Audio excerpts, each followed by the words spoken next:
પોરબંદરના ગોસા ટુકડાની દીકરીએ કેબીસીની hot seat પર મહાનાયક સામે બેસવાનું સદભાગ્ય પ્રાપ્ત કર્યું હતું। આ દીકરીએ 12.5 લાખ જેવી રકમ મેળવી હતી।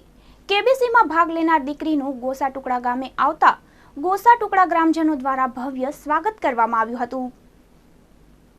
કેબીસીની હોટ સીટ પર બેસવા માટે અનેક લોકો પ્રયત્ન કરતા હોય છે। જનરલ નોલેજના માધ્યમથી હોટ સીટ સુધી પહોંચી શકાય છે। મહાનાયક અમિતાભ બચ્ચન દ્વારા પૂછવામાં આવતા સવાલોના જવાબો આપવાના હોય છે।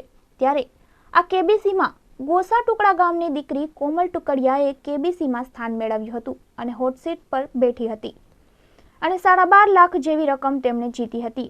કોમલ ટુકડિયા ગોસા ટુકડા ગામે આવતા આ દીકરીનું ગ્રામજનો દ્વારા ભવ્ય સ્વાગત કરવામાં આવ્યું હતું। કુમકુમનું તિલક અને હારતોરા કરવામાં આવ્યા હતા।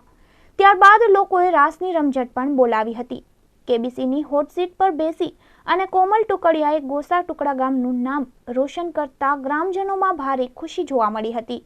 Bureau report, Gujarat news, Porbandar.